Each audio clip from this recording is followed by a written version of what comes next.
Hey guys, thank you for joining us again for another exciting episode of YOML. This is the Year of Magical Learning podcast, and today's reflection is number 363. I guess this is three more away from the 365, the marker that we, you know, kind of earmarked, and it's a The familiar author, Bill Bryson, and probably last one of the last Bill it Bryson is for the 365. it is the last Bill Bryson. If this was a marathon, by the way, we'd be at mile marker 26, crossing mile marker 26 right now to 26.2. So we can literally see the finish line from probably where we're standing right now, which we can. We're only three books No, I away. mean, Yeah, I'm saying like, but the which is finish line of earmarked for 365. 365. I say, hey, that's something we want to It maybe is. Yeah. celebrate for a little bit and then continue on. Yeah, you celebrate for 5 minutes, and then we say let's do another one tomorrow because we'll have plenty more to go. But either way, we're getting closer to the original finish line of what this originally was intended to be. Yes, we kept going, but we ran an ultra marathon. But we're going back through in time right now at this point in time through the original marathon, and it's fun to relive it. So if we're playing along with the game, we're crossing mile marker 26 and at a 26.2, and we're gaining steam and we're getting that final finishing kick, which is exciting and fun. So, as you mentioned, the last book in this, or the third to last book in this journey is book number 363. It is In a Sunburned Country by Bill Bryson, one of our favorite authors in this whole journey. And I think this was the last Bill Bryson book, or maybe there's one or two other ones out there that I hadn't like of his like famous books that I hadn't read yet on this Mhm. journey. This was like the last one, and I was like, well, okay. This has been on my anti-library wish list for 3 years. I was like, I might as well pull it off, and it's always you could never go wrong with a good Bill Bryson journey, right? And this was no exception. This book is about Bill taking a trip to Australia and documenting his journey and all the things that he learned about the country, the people, and the places. And it's a pretty incredible place, to be honest with you. I don't know why, like I'd never really thought much about. I wrote in this reflection, when I think about Australia, the first things that come in mind. Well, I wouldn't even look at it because I'll just play along with my own game right now. First things that come around when I would think about Australia before I read this book: Sydney Opera House, Mhm. Outback Steakhouse, Mhm. the Bloomin' Onion, Alice Springs Chicken, which I found out Alice Springs is actually like a real place, in the middle of the Outback, right? So I get now where Alice Springs Chicken comes from at Outback Mhm. Steakhouse. I think of Crocodile Dundee, Yep, um, yep. Steve That's for me. Irwin. Uh-huh. Steve Irwin, the guy that did Steve Irwin was the crikey, the guy that would get bit by shit all the time. He died from like a stingray, you Yep, know. yep. What else do I think of? The Australian Open for me, obviously. That's Mhm.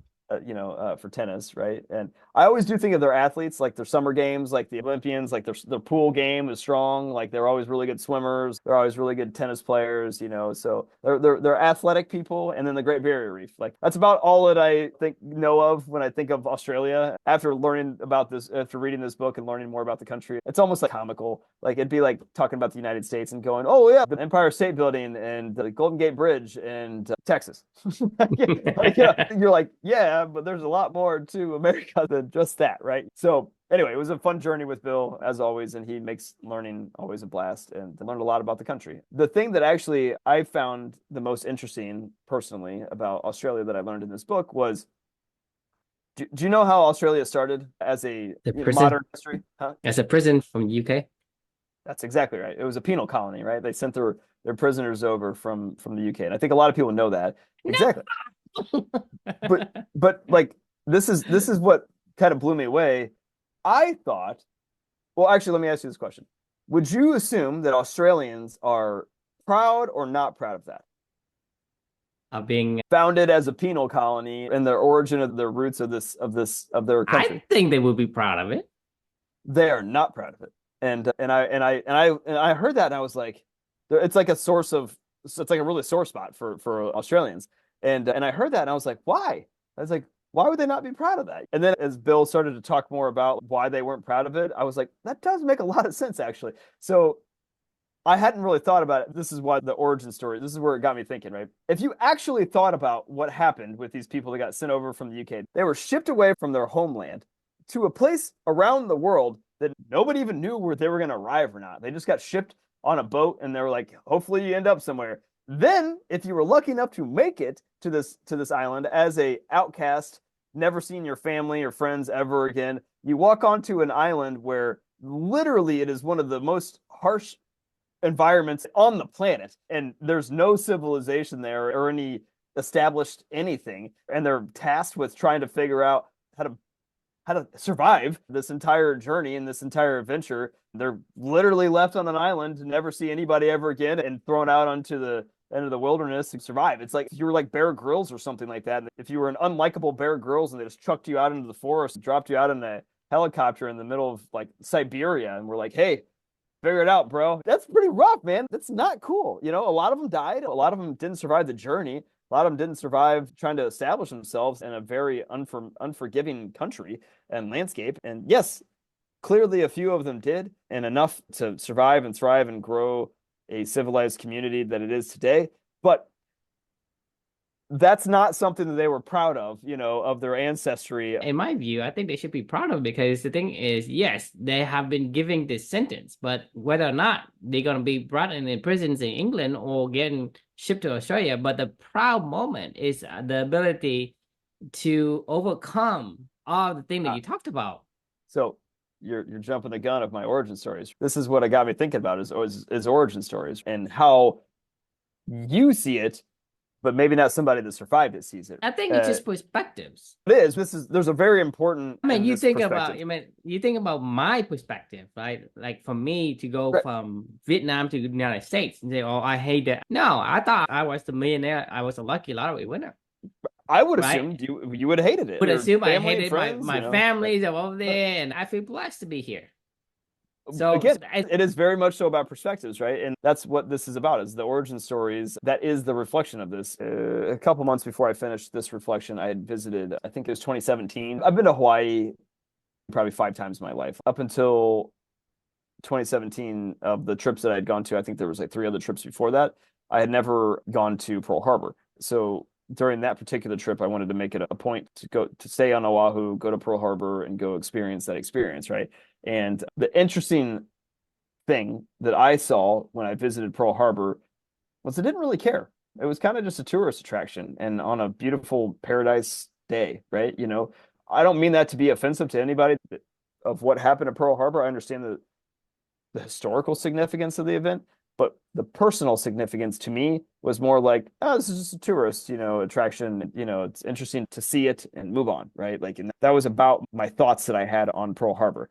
Now, juxtapose that with my recent visit for the first time to the World Trade Center in 2022.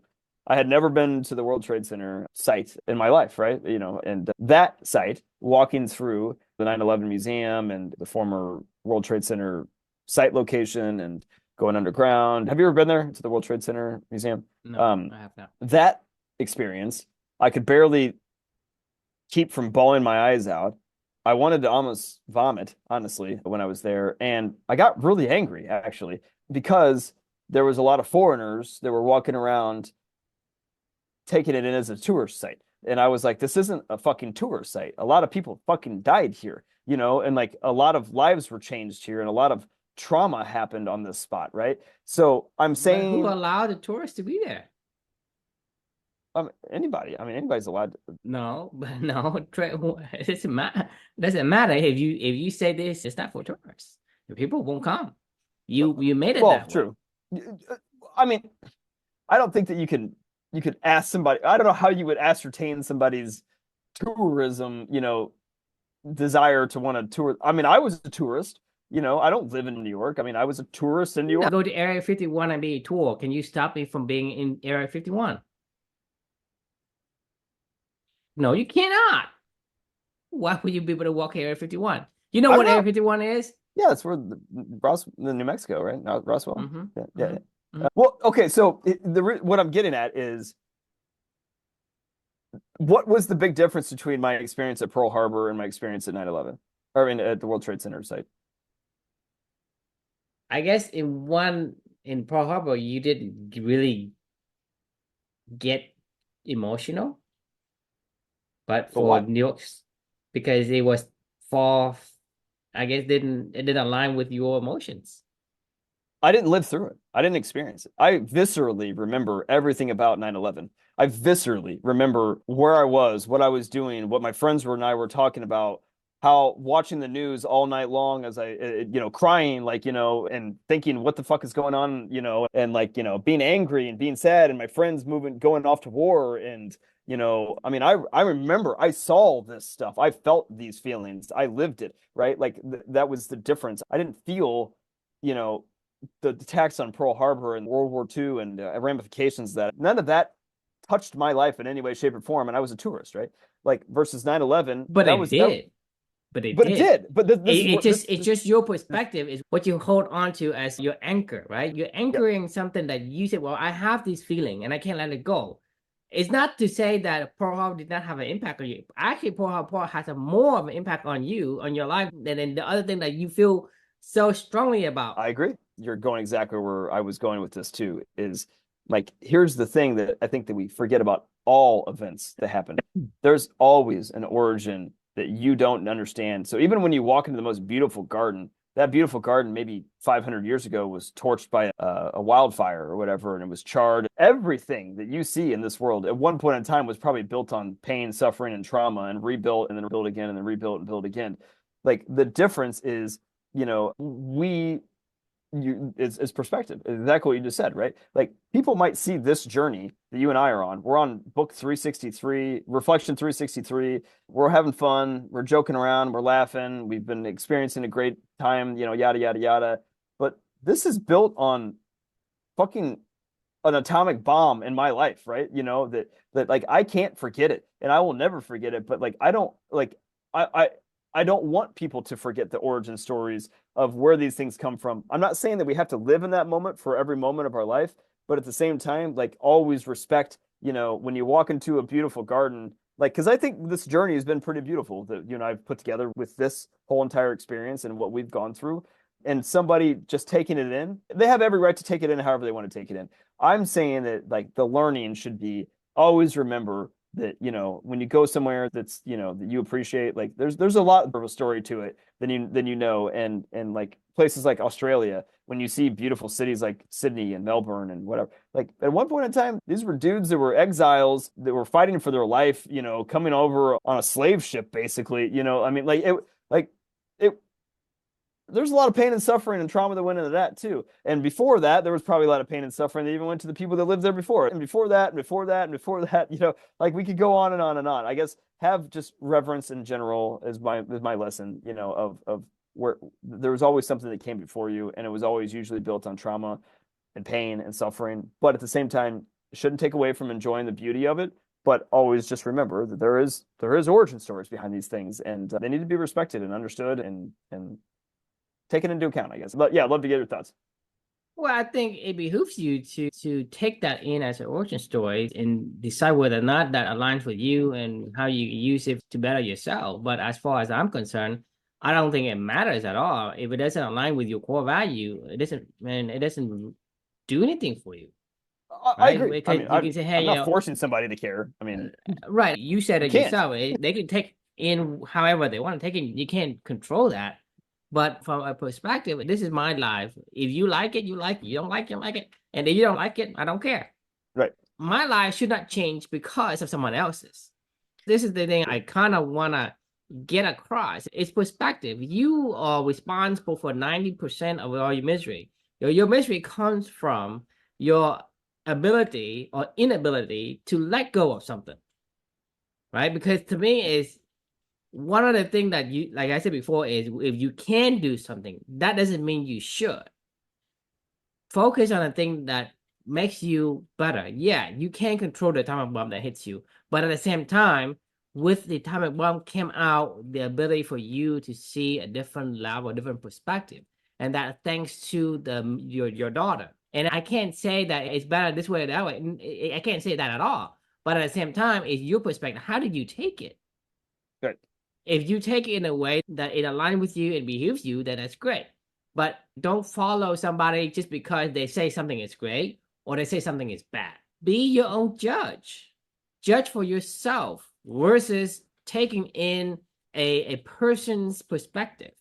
Have your own perspectives. Whether you say, well, from the Australian perspective, this is awful. I hated it. Well, the thing is, from my perspective and the way It's I pretty see cool. it, Yeah, And it's from cool. the way I see it, and the character that I guess I align with is, I think it's a great thing that they have overcome so many adversity to have this beautiful city in Australia from the barren land that it started out with, right? And to me, is should I hate America for destroying my country, right? And thrust Good me point. over to a place where I don't belong to neither my country nor this. Because even though I'm Vietnamese American, I'm not American. I'm still a Vietnamese American, Right. right?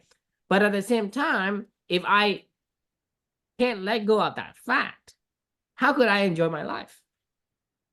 Because I think there's You certain can't. things Yeah. that, yes, they did take away from my life, but they also give me something beautiful.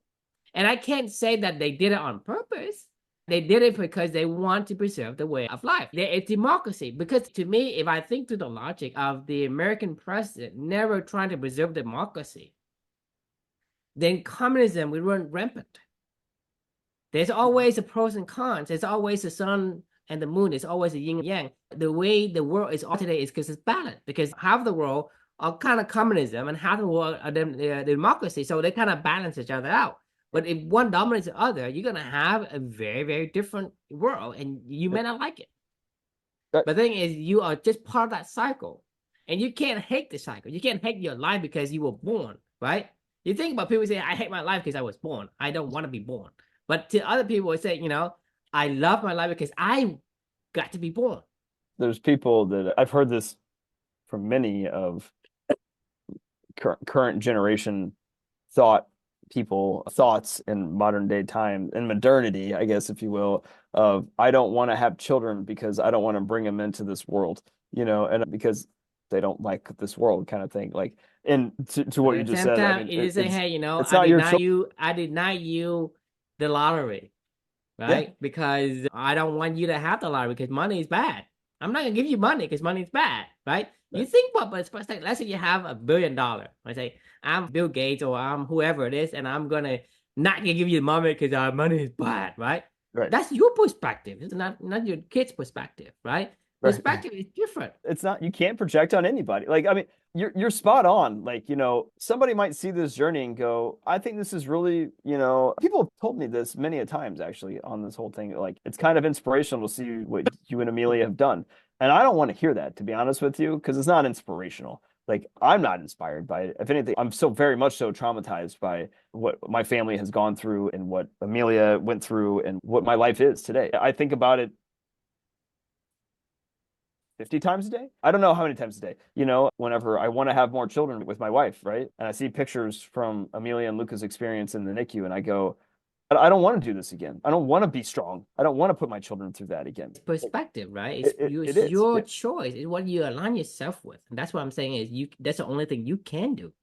Right, right. I know I think your point is spot on, right? There's no shame in somebody walking into Pearl Harbor and not feeling like they need to collapse and, be flooded with emotions that, there's something wrong with them if they don't have that happen to them. Or vice versa with me walking in and I mean, true, I'm not gonna lie. I told Felicia, I got mad at the foreigners that I heard just like carefree bouncing around the facility. And I'm like, fuck you people. Don't fucking come in here and do this shit. Like, Mhm. like, I mean, who the fuck are you to like, you're not even, you don't live here. You don't know what happened. Like, and you're just going to walk in here and like, you know, joke around and play around and in a place where, 3,000 people jumped off of a fucking building or died or whatever. I'm like, fuck you. Like, but like after like, these conversations, I can't project that You onto can't them. project Like, it, I man. mean, We're talking about the 7 habits of highly effective people, right? We're talking about the father, right? Got on a train with a bunch of kids, and all they do is roughing around, playing, and laughing on a train. right. And the passenger sit next to him and he said, well, aren't you going to tell your kids not to do that and not to be rude and blah, blah, blah, right? And you and I both know the story. They just went to see the mother dying of cancer. This is the Right. first time you see him be happy and forgot about the worries of the world. It's Right. so tough to And it's these so guys tough to may walk not, around. these Yeah. guys may not know. I mean, it's not Right. like you did it on purpose. Say, hey, these guys here, this Chris guy here, he lived through this ordeal and let's make him mad. Right. They're not out there to get you. And so it is your own inability to let go of things and see different perspective that makes you miserable.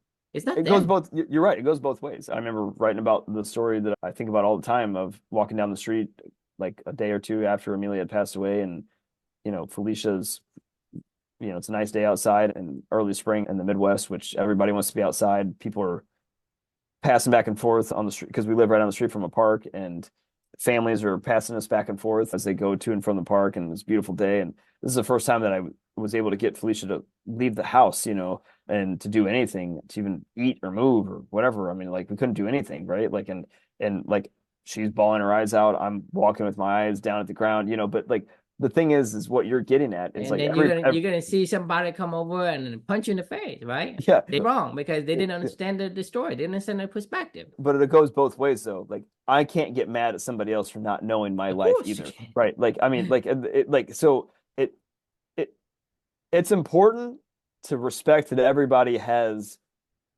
an origin story and a journey, and it's okay that somebody doesn't understand that, but it's also okay, you know, it's all it's also not okay to force other people to understand But that. that's what I'm saying is you can and cannot.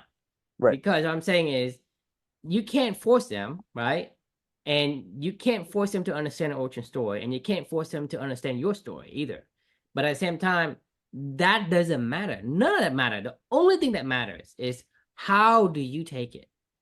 True. Yeah. I mean, you're right. Because you can't control what they think. You can't control what they say, right? You can't control what they understand, what they know. Only you can understand what do you know and what can you let go. Because the thing is, you walk down the street with your wife and she's crying her eyes out, right? Everybody's looking at you and saying, this asshole, right? He must have did something bad to his wife. So the thing is, what are you going to do about it? That's the only thing that matters. It's not what they think or they did not think. It's right. what you think. How do you I take it? Well, the only thing that you know is if you want to be at peace with yourself, you know that it matters. The only thing that matters is I got to pay attention to my wife. Or, you're trying to correct these people. Correct these people who doesn't matter to you, who you don't even like. Like, I need to correct you. I make sure that you're not wrong, right? While here, you left something more important. That's what I'm saying. It doesn't matter what the fuck the origin story is. It is how you take spot it. on. You're spot on, man. It's even more basic than that from what you were just talking about. It's just how can I take the next step? That's what I'm saying. Is when people misjudge me, right. I don't care. I'm not gonna correct them. I agree. You're trying your best. Sir, everybody's trying their best. This is 9/11. This is circuit place that people die for, blah, blah. What does that do? Doesn't. One, they're not going to understand it. For you, is you paying attention to something is not important to you. So you're wasting your time. You're wasting your life. Is there something better you can do? If you had only 2 minutes left to live, would you do that? Your experience is your experience, and that's all you should focus on.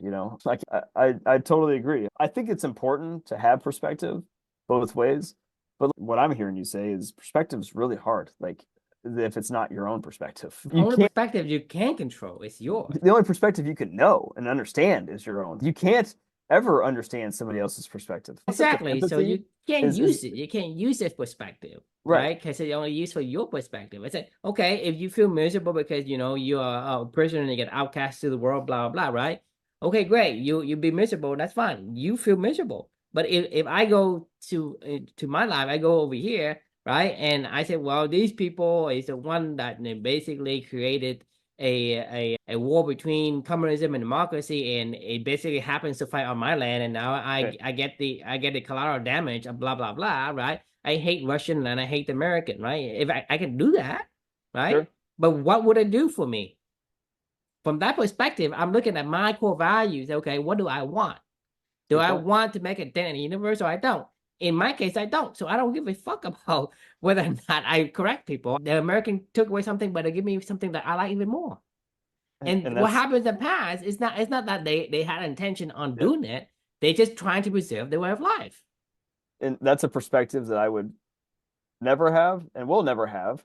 And really, it's just on me to listen to you and say, that's an interesting perspective. Tell me more, right? Just hear what somebody else's perspective is and ask them, what is your perspective? I didn't live this. When I was in Pearl Harbor, I should have said to maybe some old 85-year-old wearing a World War II hat, like, I'd love to learn about what your perspective is on this. I don't understand. Not that I will understand, but I'd like to just hear you talk about it. You like to understand. The thing is, you are living your life. No one else can live your life, right? You can say, Right. well, these people did this. Well, I would take on that misery for whatever reason. That's your own choosing. Yeah, I agree No with you. one makes you do it, especially in the mind. Even if you imprison someone, you cannot imprison their minds. Yeah. I it's such an interesting thing to look back on this journey at 363 and talk about this kind of stuff right now because right like it's not it's what's done is done. Like it's not on me to I can't shape somebody You else's can't change the past. I can't change how somebody perceives this journey either. You know, like I mean they like what we've created and shared with other people, that's on them to now take and move on. You could block off Area 51. You could block off Pearl Harbor, Chernobyl. You could not let people go into Chernobyl and not let them experience however they want to experience it, right? Like, but what does that do? I mean, like that doesn't help anybody. I don't know. This world's about sharing experiences and letting people take whatever they want to take away from it. And it's our duty to share, and it's other people's duties to consume No, it however they it's want to consume it. no, it's your duty and it's my duty to live your life and to live my life Right. respectively. I True. live my life, Yeah. however that fits you. I, Right? Because there's a lot of cause and effect. There's a lot of the civil rule, right. right? Because you live the way you want to live. It's that you want to do this way, but if you encroach me, let's say, oh, I feel happy when I punch True in the face. Well, at the same time, True will punch you back. So you optimize what you do to have this enjoyable life. Yeah. That's your duty. Nothing else. Everything Can't else argue is with that. it's just made up. I don't have the duty to anything. I don't have the duty to put a dead universe. I agree, man. Like this is an interesting one because this whole conversation is very interesting because it's very much so. I don't know. This is a unique reflection, in my opinion, because there is no right answers to this. It was an observation for myself that I was surprised. I mean, but then Yes, again, that's that's what I why. was saying all Yeah, along. It is your perspective. right. It's your own choosing. I think it's important though to always remember that there is an Right. It's origin. in you. It's important for you, and that's good. That is true. You see what I'm It would saying? not have been important to me in Because my 2017. story, like you can say, well, yeah, it's interesting, but you don't know anything about how that feels. Idea. I have Right? You no don't know idea what how it'd it be like. feels Yeah, to not have a country, I right? have no idea. That you've been kicked around like a tumbleweed in that country, right? And then you come here, right? You don't belong either, right? You don't know how that feels, but you can Yeah, listen to it and you can say, well, I have some perspective. And if that is your core value and that makes you feel like, okay, I have enjoyed my life and this is important to me, that's right. you. And that's great. If you're beavering on purpose by listening to other people and having empathetic thoughts and feelings, then Some by people all means do have it. the empathy because some people Right. can take in the emotions of people around them. At the They same really truly time, can. but at the same time, it's take a toll. Like your friend. I don't know what his name was, but your Kevin. friend's Yeah, very yeah, yeah. yeah, He's very like he can talk to anyone. mm, He can converse with it and be there. But at the same time, he absorbed all the emotions, not of his own, yeah. because that's his quality, his character. You're right. I mean, it's his beavering on purpose. I was actually that first break all the rules book that I finished recently.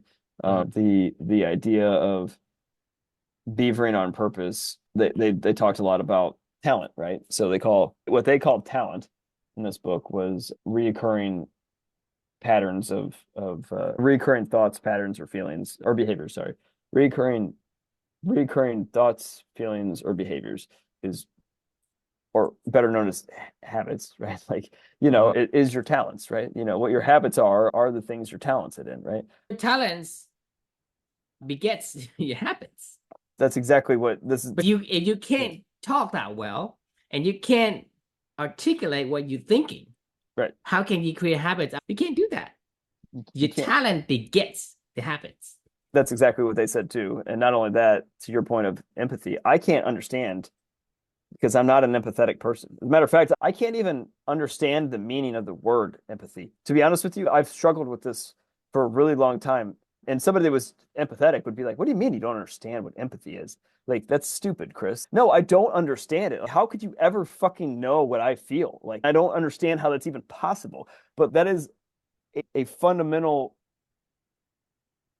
human function of basic levels of empathy. I understand the concept of empathy. I don't understand how you do that. You don't have the antenna for it, you're not I going to don't. receive the channels. That's just the way it is. So if you don't have empathy genes, you cannot understand empathy.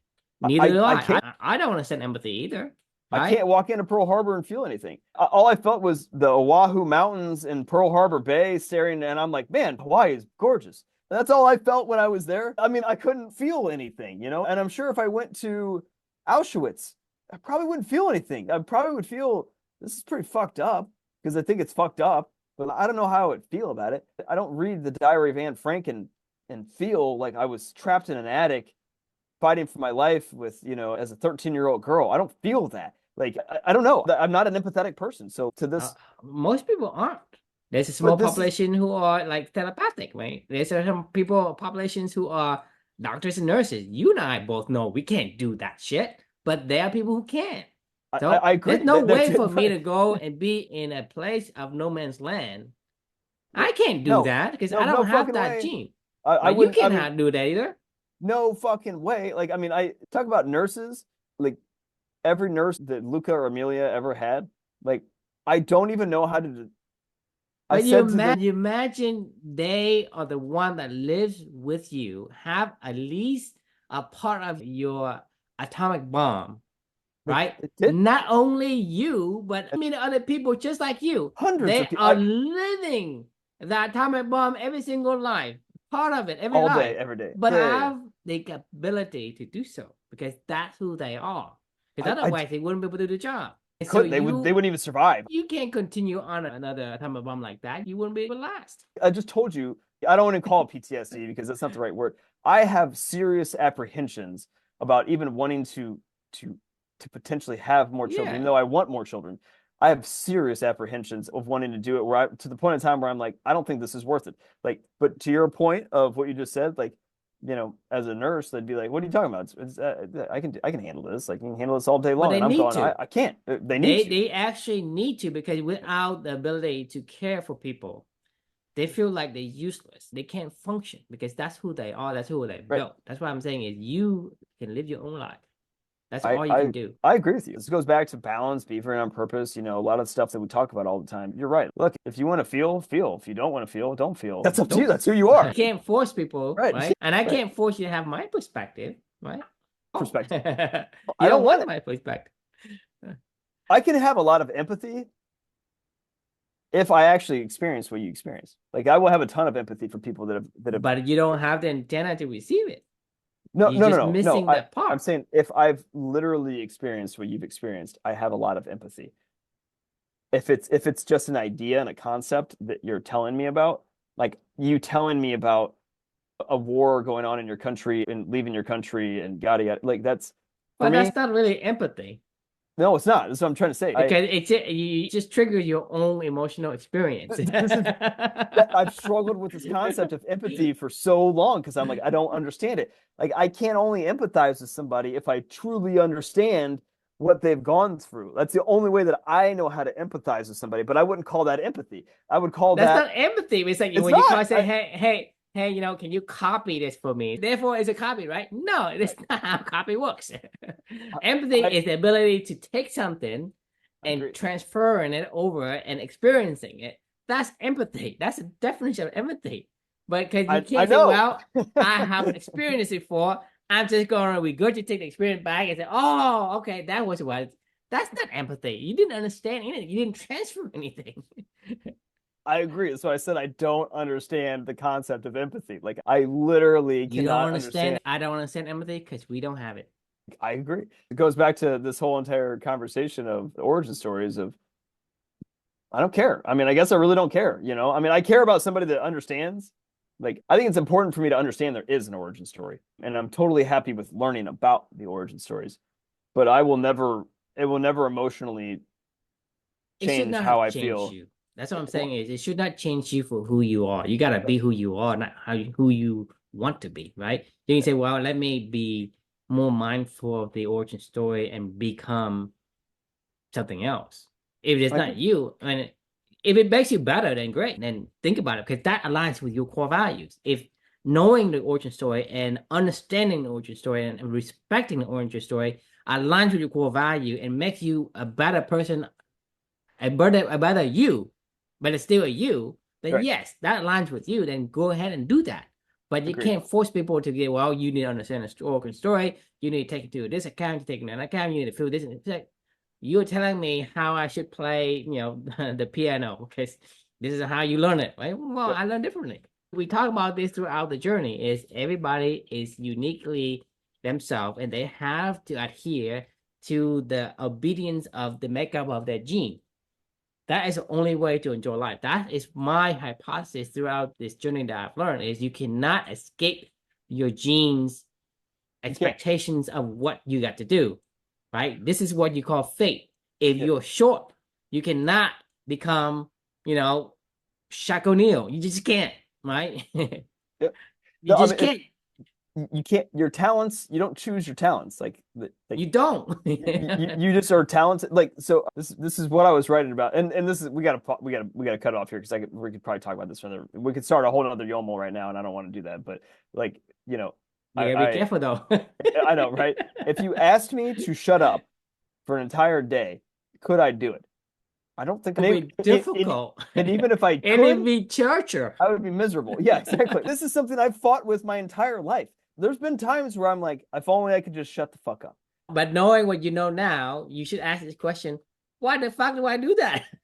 Not just ask the question of why the fuck do I do that? It should be, where can I talk the most at that'll be beneficial and productive? Yes. Why do you think I write every day? Like Amelia and I can have a conversation all day long, and I can just ramble, and she'll listen. We get thoughts out, and we're in the zone. This is why writing to me is so impactful, because I can just fucking ramble You and I about, are in the zone for the last hour and 45 minutes. right. I mean, and allowing me to just talk about things that I want to talk about too, and then we share a conversation around it, is exactly what I would want to do too. This is a productive channeling of my talking, right? In our conversations that we have together. So there are avenues to do it better, right? That's really on you, is to figure out where to apply your talents in this world. Not, do I want this talent or not? Do I want this talent? You don't really get to choose that. It's, you have this talent, whatever it may be, and it is your job to figure out where to apply it. Like, you can either run downhill or you can run uphill, usually, with it, right? I asked you, hey, Chris, how much you get paid for talking to this shithead? Can you imagine me as a profession of being a librarian? Like, if you told me, like, hey, you just got to sit in the library all day long and not talk to anybody, like, and I would be Oh like, my goodness, that's I can't do even that. for me, it's not doable. No, it'd be horrible. Like, give me another profession of somebody that doesn't speak. That doesn't speak. Yeah, like a profession where just by nature of the profession, you don't get a chance to talk to anybody. Like, oh, I got one. Somebody that's like a free solo mountain climber, I'd